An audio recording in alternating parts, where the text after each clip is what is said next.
Hello everyone, I'm at the park with the dog, and behind me is a lovely little fountain.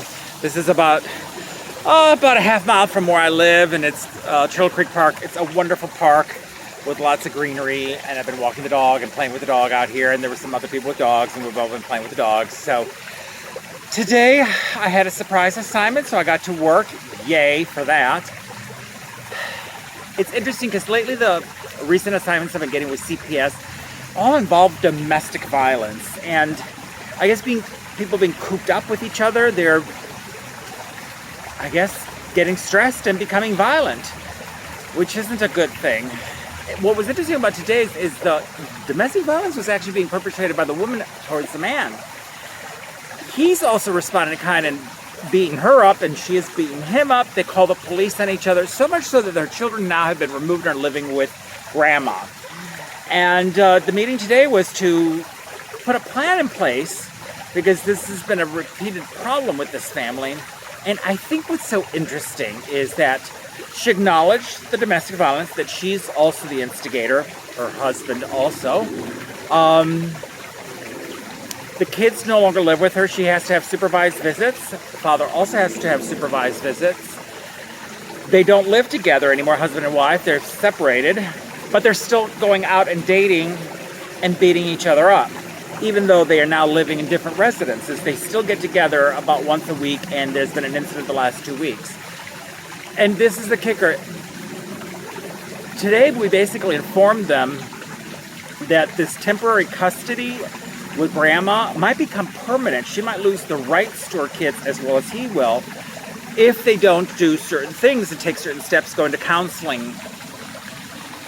These two are so in love with each other, even though they beat each other up, that they're not sure they would be willing to take the steps necessary to heal their relationship, to get their kids back, because they feel like their love can solve it all. Very strange circumstance. So basically they were ordered to counseling, and if they don't participate, then the next steps will be taken for permanent loss of custody. But it goes to show you how, even when presented with the facts, whoops, I'm sliding out of the frame. Even when presented with the facts, they acknowledge the facts, they acknowledge the consequences of what could happen.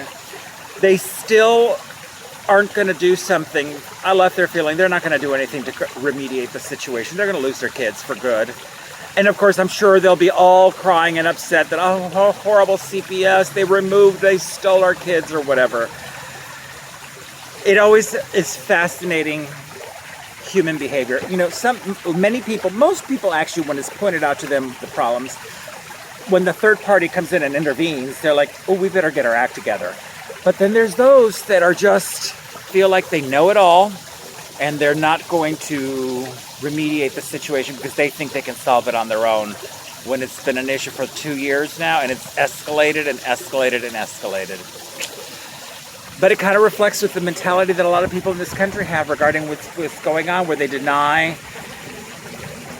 the reality of what we're living through.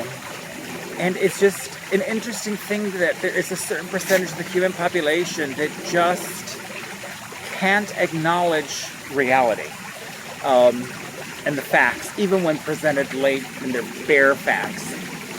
So this couple is, I mean, when I met them, they wanted to shake my hands. I'm wearing masks. I got rubber gloves on. I've got, clothes on that basically most people would go, oh, don't get near him. And they were still invading my space to shake my hand. And it's like, no, it's COVID-19. Oh, well, I'm sorry. I was just trying to be friendly. And it's like, you're really out of tune with what's going on in the world. Sad times. But then there's other people that are totally with it, like that family that I talked about a few days ago. They were so inspirational. So you take the good with the bad. I just wish people engage their brain more and not act on impulse or emotion. I think this world would be much better.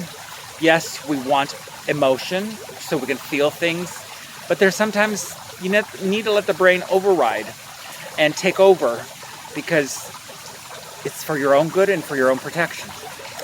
Enough of sermonizing. I hope you're having a wonderful day. I had a nice day because I actually got to work and I got to come to this lovely park.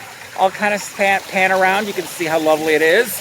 This is, if you've never been to Turtle Creek Park, It's a beautiful park with little pathways. And this is one of the parks that got closed, but it's reopened now. But it's one of my favorite places in the city, and I just live literally 3 blocks from here. So I enjoy coming here all the time. All right, that's it. Like, subscribe, leave me a comment about what you think about people's inability to accept reality. Maybe I suffer from that too, and I'm not aware of it. Who knows? Anyway, that is it. Now let me turn this off.